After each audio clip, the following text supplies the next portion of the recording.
I am yours, I am yours, I am yours. Send me, Lord. I am yours, I am yours, I am yours. Welcome to the Gospel-Centered Pro-Life Podcast, a podcast designed to equip, encourage, and challenge you in pro-life ministry, and always with a focus on the gospel. Stay tuned.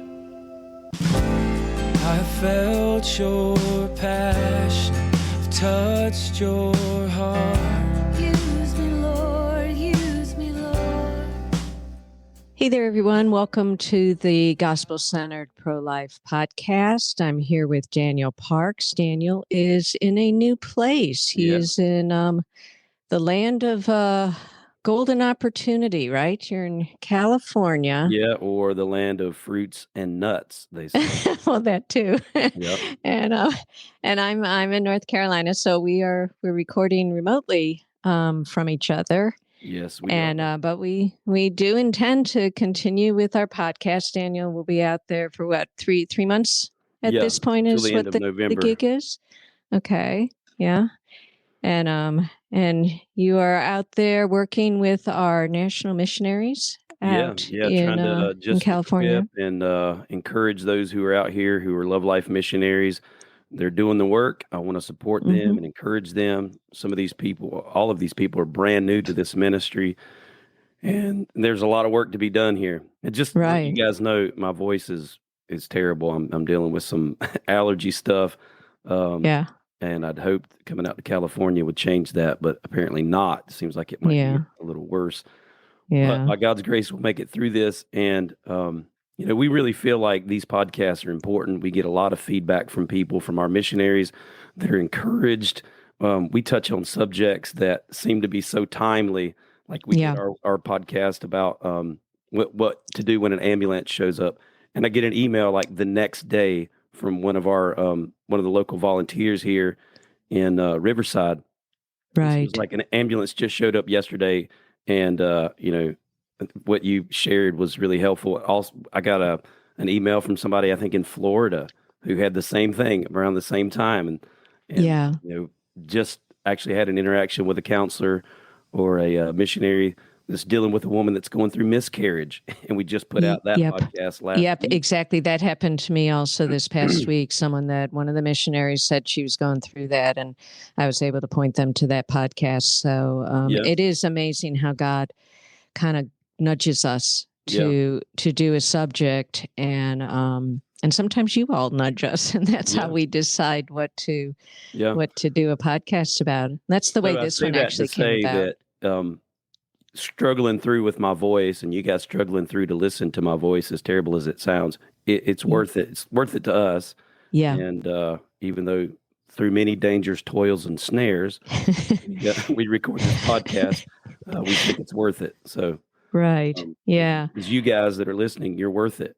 And the gospel going forth is worth it. And babies being saved, moms' lives being impacted, it's worth it, guys. So we want to encourage you, and we hope this blessing or this episode will be a blessing to you guys. Right. Yeah, and this episode, like so many of them, came about because someone mentioned a situation where a service provider had come up to the abortion center, and they were curious about, what do you do? What do you say?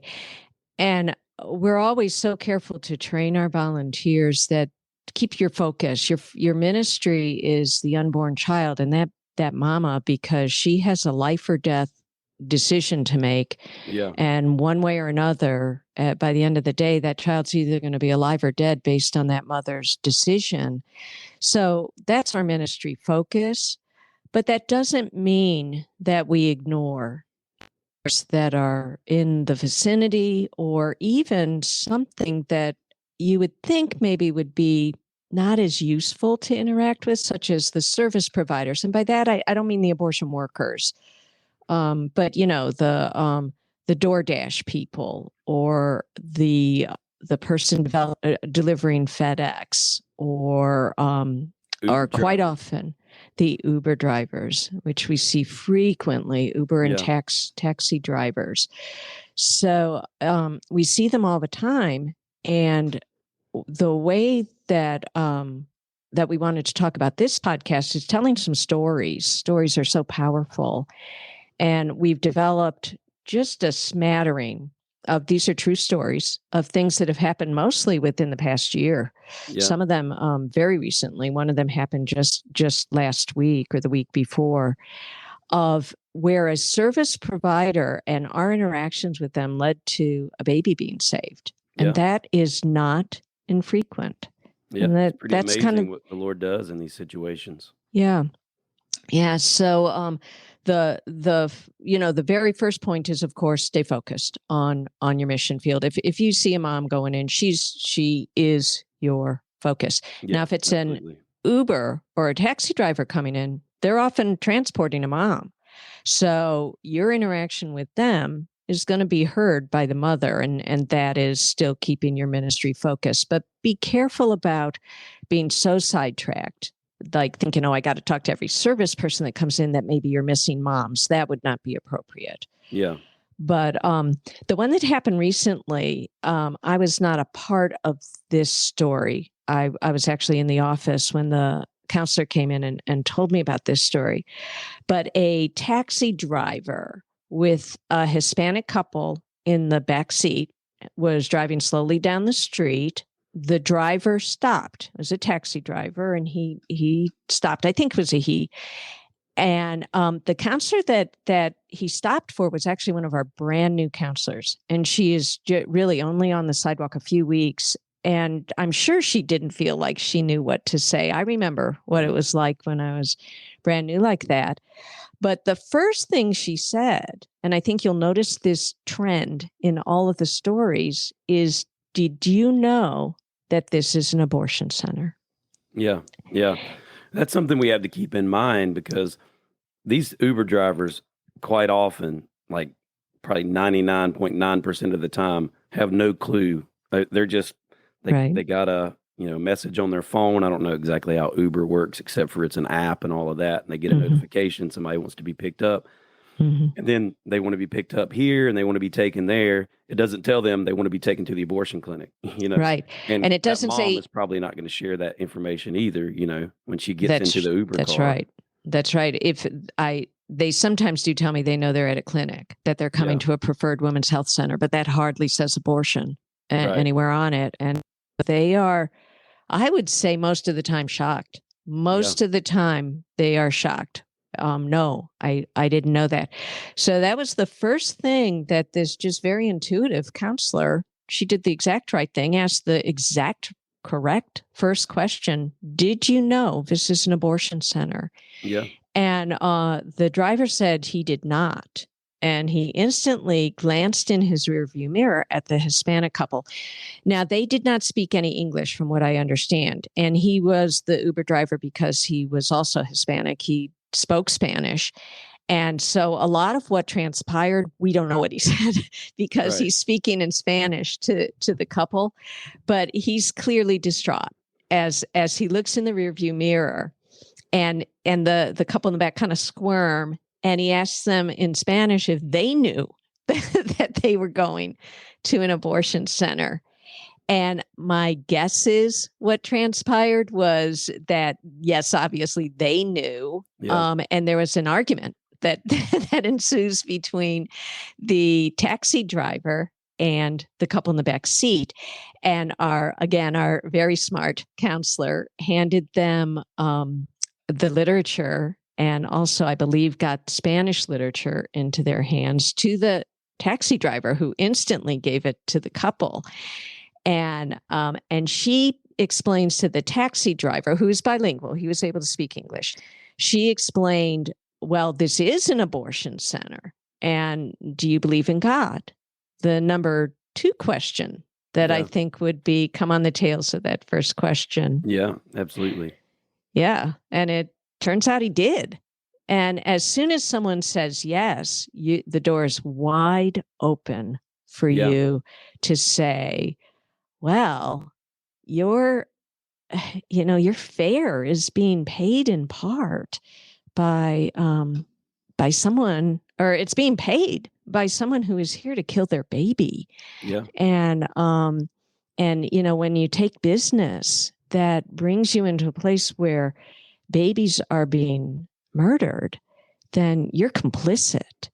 And I don't know if she said exactly those words. Again, I wasn't there, but something along those lines, saying you don't want to be pulling into this place. And with that, I think we have to be careful not to come across as like, we're condemning them. We're kind of lumping them in with the mom that's there to kill her baby, or with the abortion clinic. I mean, they're not working for the abortion clinic. Yeah. So I think there's a balance there. Again, these people don't know that they're bringing someone to an abortion clinic. Yeah. But the fact is, they are bringing someone to an abortion clinic, right? I mean, you can think of a few analogies. If you're in Nazi Germany and somebody's telling you to drive a truck, and you don't realize you got Jews in the back of it, and you're taking them to a Nazi death camp. You don't know what you don't know, and you're not guilty until you find out, right? And you realize halfway down the road there's some Jews in the back. And you've got a choice to make. Are you going to keep driving the truck to the destination, or are you going to stop and say, I'm not going to be a part of this? That's right. So, I think that's a good analogy maybe for this scenario. Mm-hmm. But again, we have to be careful. Like, again, these people don't know, so we're not going to condemn them for something they just don't know. But we are going to inform them so that they do know. And then again, they've got a choice to make in that moment. Yeah. And the counselor went on to share how we were going to be able to help the couple in the back seat. And she asked the taxi driver to translate, which he did. So she listed the resources. She talked about God. She talked about the development of the baby. And the driver said, I'm not going to drive him in there. He refused. He said, I will not. I won't do it. Now, not all of them do that. Most of them don't do that, to tell you the truth. Yeah. But this man took a stand. He was not. And the couple in the back kind of threw up their hands and said, fine, take us back to the hotel and we'll call you all to find out how you can help us. Yeah. So it was grudging, apparently, a little bit angry, but they did. The driver took them back to the hotel. He left. I don't know if they ever called our Spanish translator or not, but for sure that day, that baby's life was reprieved because of the courageous stand of the taxi driver. And he wouldn't have made that stand alone. He wouldn't have made it if we hadn't been there. Picture, though, just so people understand, like, this is happening within like 50 feet of the abortion clinic. That's right. So these people could have gotten out of the car and walked into the abortion clinic. They could have. Like, they were captive in the car. It's not like, they were miles away from the abortion clinic. They could have just gotten out. And I've seen that happen before. I've seen taxi drivers come. They refused to pull into the abortion clinic because, they've stopped. And when they found out they were not going to be complicit in this whole thing, they can't do anything. They can't lock the doors and drive the people back to their, where they picked them up at. So, I've seen people get out of the Uber or get out of the taxi and just walk into the abortion clinic. At that point, I think, the Uber driver, the taxi driver has done all that they can do. Mm-hmm. In this situation, it seems to me, as we say, these people they're praying for a sign. It seems to me these people took the interaction with the taxi driver, or it was an Uber driver. Was it an Uber driver? This one was a taxi driver, I'm pretty sure.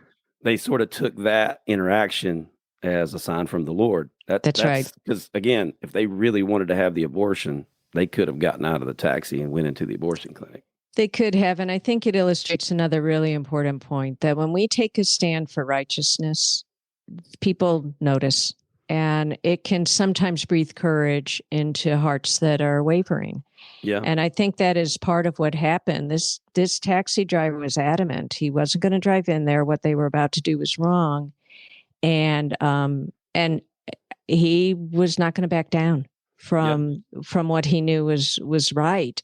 So I think that's an encouragement for all of us, that we need to stand firm on what we know is true and right, and what God would have us do. He was a hero.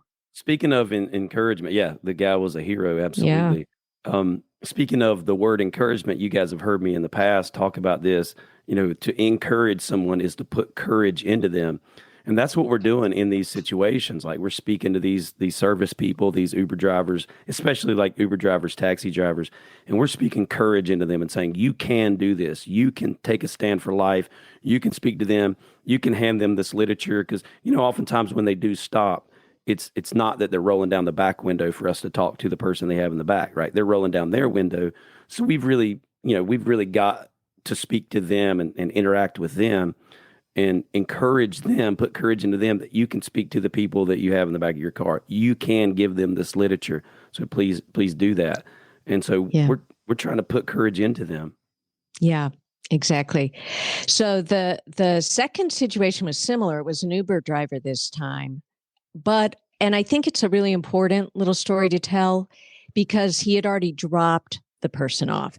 Now, when he stopped for me, I think again, it might have been a woman. I think it was a man, but he dropped off a worker and the worker went in and I called out to the worker. The worker went in and my tendency even is get back to my mission and ignore the person coming out. He's already dropped the worker. What good is it going to do he's just an Uber driver. Yeah. He may never come here again, but I didn't. That time I didn't. Sometimes I have. That time I didn't. He pulled over, stopped for me, and I started off with the same thing. Did you know this is an abortion center? And I think he might have known. I think he had dropped this worker at other times. And I talked about what happens in an abortion center.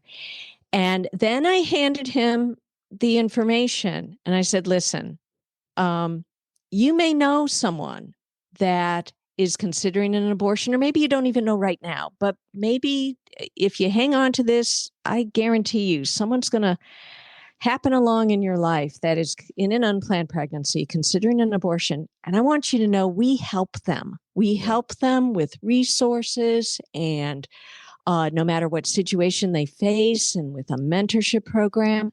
We even do baby showers that provide 2 full years of what that child will need.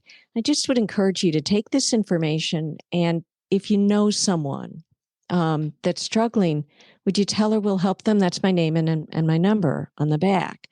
So he took the information and said thank you and left.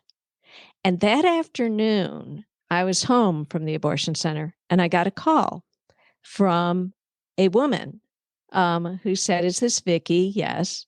Well, an Uber driver is a friend of mine and he just gave me a pamphlet that he got from you today. And he said that you all help women who are struggling in unplanned pregnancies and thinking about abortion. Wow. And that's my story. Can you tell me what you could do, how you could help? And so I did. And one thing led to another. I shared the gospel. She had fallen away from God, but she knew it. And like so many women, when she made the decision to abort, it felt like God had abandoned her, when in reality, of course, she had abandoned God. But she recommitted her life to the Lord. She said she was not going to abort. She wanted the mentor. And so, praise God for that amazing result of the obedience of that Uber driver. But the story didn't end there. She got involved with a mentor. She found out just how much help the mentorship program is. And her cousin was also in an unplanned pregnancy. She told her cousin about us, gave the cousin the pamphlet. The cousin contacted me, and it was the same ending. She also committed her life to the Lord. She wanted a mentor. She got a mentor. And so 2 babies and 2 eternal lives were saved by handing an Uber driver leaving after dropping someone at the abortion center, but by handing him a pamphlet and telling them about the help that was available. Wow, that's amazing. Yeah. Again, a story that I wouldn't have known, which is why we do these podcasts. I would think, why bother? Why bother giving our information to someone who's already dropped the woman? It wasn't even a mom to abort it. It was a worker. Now, So, here's what I'll say: when in doubt, hand it out. Right? yeah, When in doubt, hand out a piece of literature. Now, we don't want yeah, to just be flinging literature all over the place. Everybody that walks by gets literature if we're on like a busy road or something like that. But when in doubt, hand it out. If there's an Uber driver that stops to take it, get literature into their hands. Maybe they did drop somebody off and they didn't know it. Maybe they weren't able to stop, or for whatever reason, they went in, still didn't realize it was an abortion clinic. They come out. I've had that situation happen before. I'll hmm still give them a piece of literature. I'll try to encourage them. Can you text that woman and get her to come out and talk to us? I'll try to encourage them to do hmm that. But if yeah, nothing else, I'll say, well, hang on to this literature, keep it in your car in case this happens again. You'll know where you're coming next time, right? And you can hand them this literature. So yeah. that literature is powerful. It It's seeds that we plant that keep on bringing an increase. Yeah, exactly. Sometimes it's the same Uber driver that will end up picking them up. Sometimes they've said come back in an hour or something like Yeah, that. So, and you never know. And then you've got a double chance to hopefully reach that woman. yeah, So, absolutely. the next story is a little bit different. Again, one that I think the Holy Spirit prompted us to act, but that I probably wouldn't under normal circumstances have said anything to these workers. It was a paving company. It Yeah, was a paving company truck pulls in. There are a lot of potholes in the abortion center parking lot, but that didn't really register to me. At first, I thought it was a dad. We do see businesses pull in their business trucks, pull yeah, in with as the dad, sometimes meeting the mom. But in this case, so the name of the paving company is on the side, and as he's pulling in, I said, "Did you know this is an abortion center that you're pulling into?" And he said, "No," and he looked visibly shaken. He did yeah, not. Um, and I went into a very similar thing as what I've already told you that I say, where I described what happens there. And then I said, are you a believer? And he said, yes. And I said, well, what would God have you do? Meanwhile, the security people are going nuts. oh yeah, I've stopped a paver truck driver. And they're screaming at me, just he's here to do a job, idiot. Just leave him alone. Let him right, drive in. And I never listened to them. There were no other cars. They're not the cops. And I wasn't doing anything. I wasn't blocking anyone. The paver wasn't blocking any car from coming in or out. They're just mad that I'm stopping this person who they said he's got a contract. He's about to do business with this place. yeah, Just let the guy do his job. They're swearing at me, screaming at me, and I hand him our information, and said, really think about what God would have you do. And they drive in. And so I think, okay. And I go back, I'm ready to start calling out, to the moms. And they did a K turn in the parking lot and pulled right out. And as they're driving out, he held up the literature and pointed to the sky, to God, yeah, and left. And they didn't come back. The paving company left. So we're all just cheering. Security is swearing. yeah, But that's not the end of that story either. That Saturday, and Daniel, I think you were the one that had this interaction, or one of the Saturday people. I heard about it. Again, I was there, but I wasn't right at the driveway, where another paving truck pulled yeah, in. So that Saturday, right? Was it you? Were yeah, you the yeah. one It that was was. there? Yeah, Yeah. Yeah. So same thing. They pull in. It sounds like it was the exact same scenario. Hey man, did you know this is an abortion center? yeah. And I don't know if they did or not, No, they had but no clue. and they had no clue. And they pull in and then did a U-turn and left. Yeah, And yeah. And left. as they were leaving, they said, "God bless you guys for what you're doing," and took off. So, so, I mean, that story is so great to me because two paving truck companies that chose to glorify God rather than be paid their salary by the blood of babies. That was just such an encouragement Yeah, to me. shortly thereafter was the first 4-day weekend that I think I've ever known the abortion center to have. And maybe it was on the 4th of July weekend. Yeah, it was. So normally they take the 4th off, but if it falls on, a Friday or Saturday, but that's it. Maybe a second day, but it was a full 4-day weekend, which I had never seen.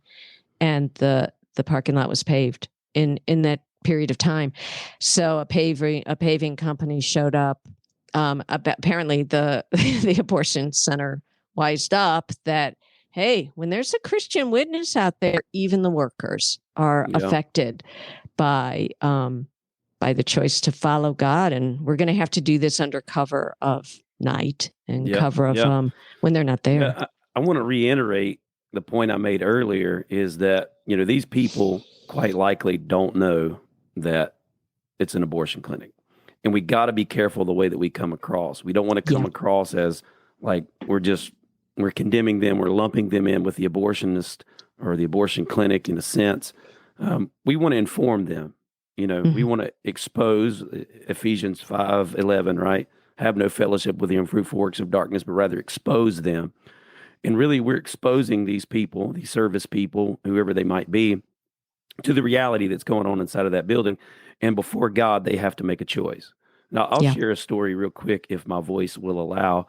This is, I don't know, probably 10 years or more ago. I was out there on a Saturday. This is when I was volunteering on the sidewalk at that time. And I noticed that people started flooding out of the building, out of the abortion clinic on Latrobe. And I'm like, okay, something's going on here. Something pretty significant. And this is great because people are getting in their cars and they're leaving and all of that.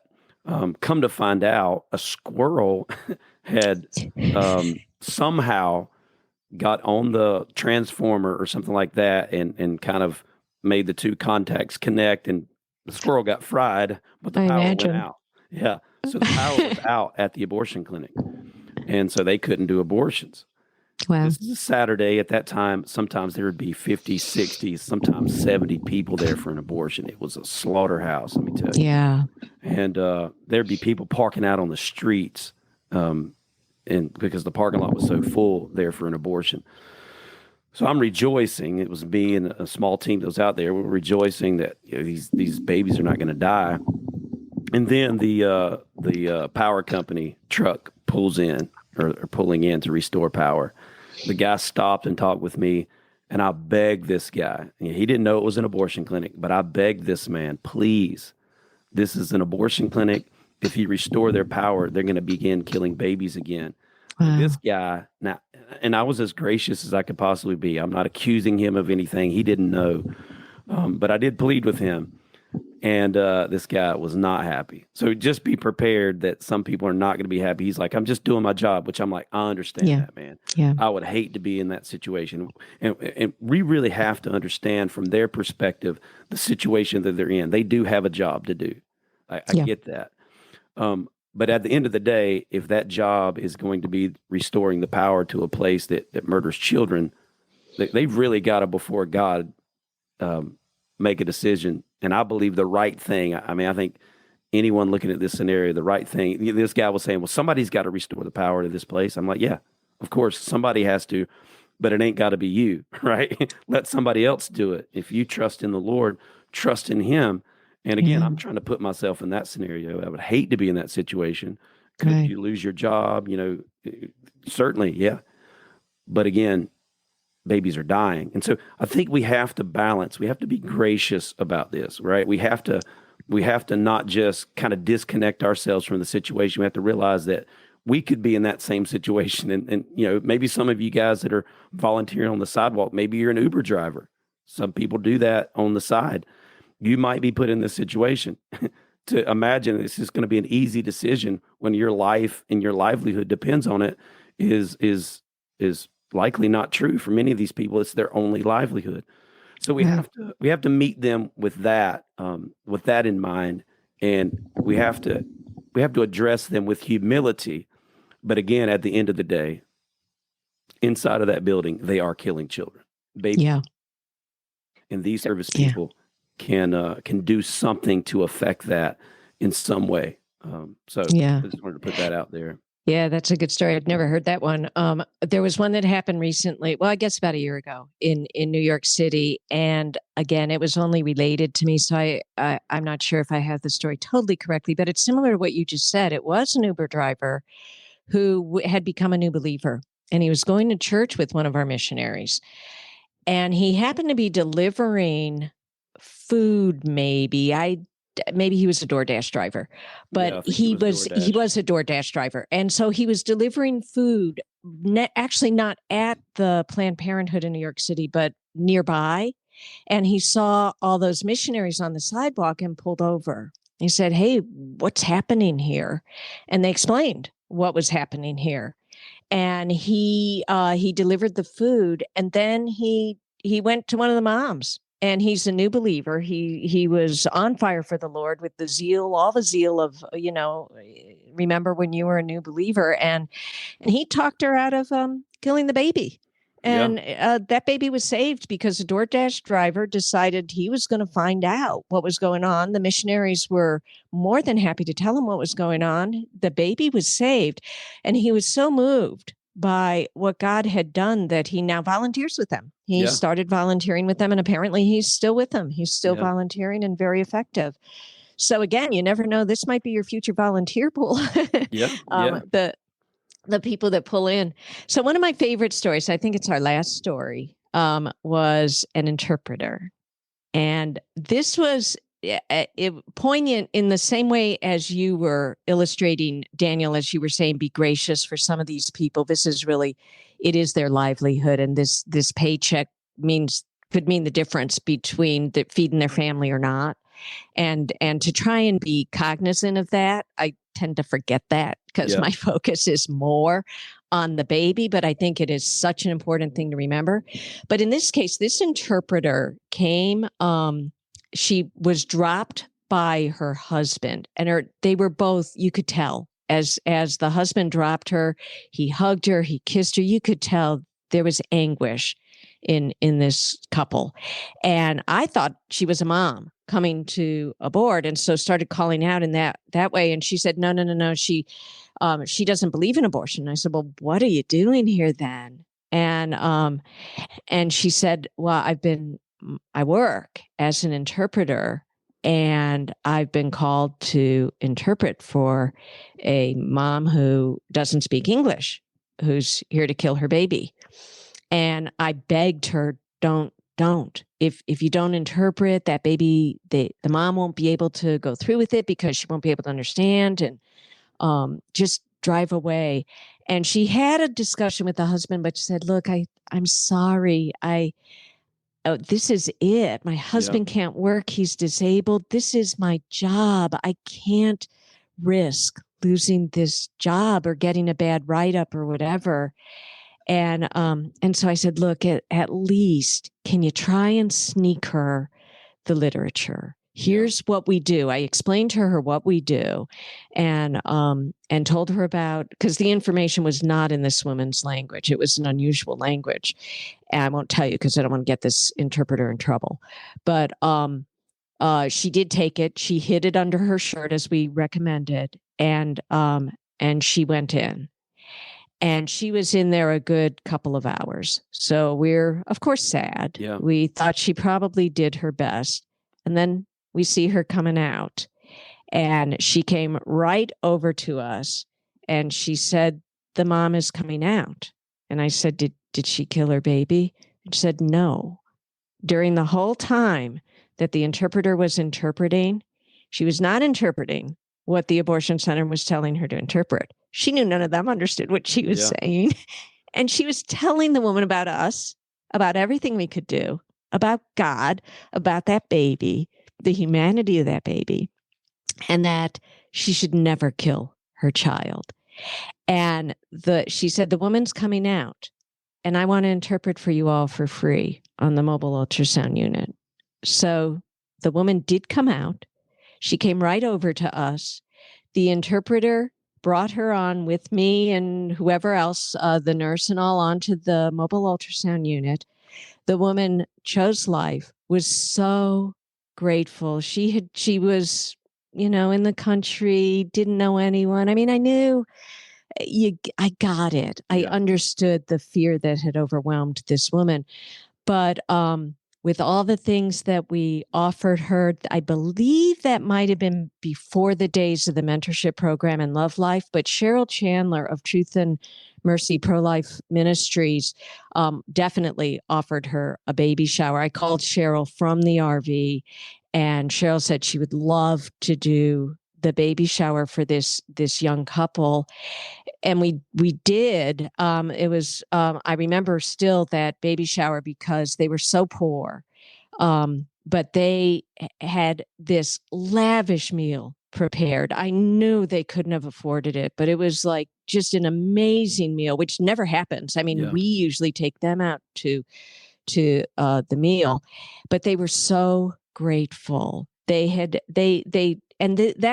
little boy is now, I think, 6, and every few months I get a picture with this woman in her broken English thanking us for having been there, along with, it's a group email to me, Cheryl, and the interpreter. And she has remained friends with that interpreter, as have we.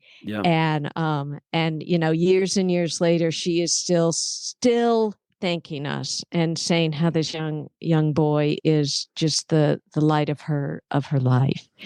So, use the interpreters.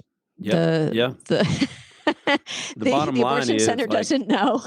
With all of these people, whatever capacity they're there, God can use anything. God can use anything. We don't want to be distracted. Like you started out, we don't want to let these people be our focus, right? The mom's going in and is our focus. But kind of like that analogy that we laid out, that, we're like a lawyer on behalf of that baby, right? We're pleading that baby's case, Proverbs 31, verses 8 and 9. We're making a case for those who are unjustly scheduled to die. And we're appealing to the judge, which is the mother, but we're also bringing witnesses, right? And sometimes those witnesses are the dads. Sometimes they're the friend that brought her friend there for an abortion. Sometimes they're the Uber driver. Sometimes they're the DoorDash driver. Sometimes they're, these other service people that are there unknowingly or whatever. And sometimes they can be called, with the analogy, kind of in line with the analogy, as witnesses that this baby does not deserve death, but deserves to live. And in this situation with the interpreter, she was certainly a witness in that baby's case that that baby deserves to live. And praise God for just the fruit that was born out of that situation. Really. And that was a story that we were not able to share for years because we didn't, it's so far removed now, they'd never be able to figure out who it was if they even wanted to at this point. But for years, we were not able to share that story, which is true of so many of these miraculous stories. We don't share them on purpose. We don't want to get, especially these service workers, in trouble when they have worked so hard to fight for that child's life. So it's such a delight to be able to tell that story a little bit because it is one of the most miraculous things that I have seen happen out there. This is a woman who knew she had to go in, but she was still not going to deny her God. And fought for that baby's life successfully. Yeah. Why don't you read that scripture that you have kind of at the end of this article that you wrote? Like you guys know, Vicki wrote an article that's kind of the framework for this podcast episode. Read that scripture, maybe expound on it a little bit, and then we'll wrap this thing up. Yeah, so it's Isaiah 41, verses 10 through 13. And I will tell you what stops me, and maybe it's what stops a lot of us from speaking to the workers, the service people that are coming in, is fear. I'm afraid they're gonna be mad.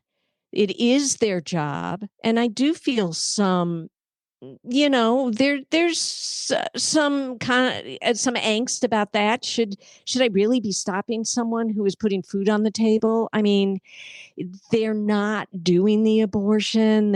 Anyway, so I don't want to talk oftentimes to these service workers. And I think the point of this podcast is to say, don't ever let fear stop you from doing what God has called you to do. And I think quite often he has called us to speak to those service workers. So that verse, Isaiah 41, verse 10 to 13, do not fear, for I am with you. Do not anxiously look about you, for I am your God. I will strengthen you. Surely I will help you. Surely I will uphold you with my righteous right hand. Behold, all those who are angered at you will be shamed and dishonored. I can't help but think of those security men screaming and swearing. Those who contend with you will be as nothing, and will perish. You will seek those who quarrel with you, but will not find them. Those who war with you will be as nothing and non-existent. For I am the Lord your God, who upholds you with my righteous right hand, who says to you, do not fear. I will help you. And bottom line, he always does. He always helps us. It may not be the way you expect. Don't get me wrong. Babies will still die. Service workers will still drive in. But when you take a bold step for God, invariably miracles happen. Yeah, absolutely. Yeah, guys, I mean, all through the scripture, be bold and courageous. You guys, the Bible says the righteous are as bold as a lion. You guys that are serving on the sidewalk, I believe you're the righteous that are as bold as a lion, not a righteousness that you've come up with yourself. It's a righteousness that comes through Jesus Christ. But your obedience is stepping into righteousness and being a righteous person. And listen, you guys can be as bold as a lion. We don't need to be timid. We don't need to feel like we're inconveniencing people. Listen, remember, babies are dying, and God has called you to this mission. So be bold, speak to these service people, do it graciously. A bold, gracious conversation with them can go a long way. And God's going to use you guys. God is using you guys. So with that, we're going to wrap this episode up. As always, we encourage you guys to reach out to us. You can reach out to me, Daniel, at lovelife.org. You can reach out to her, Vicky, at lovelife.org. Again, I apologize for my voice. I got some allergy stuff going on, but hopefully this episode was a blessing to you. And we look forward to doing future episodes for you guys. So reach out, let us know what are some subjects we can cover. But until next time, God bless. God bless y'all. Give me an outlet for love. Give me an outlet for gratitude. I know it will cost me my life, but nothing's too precious since I met you.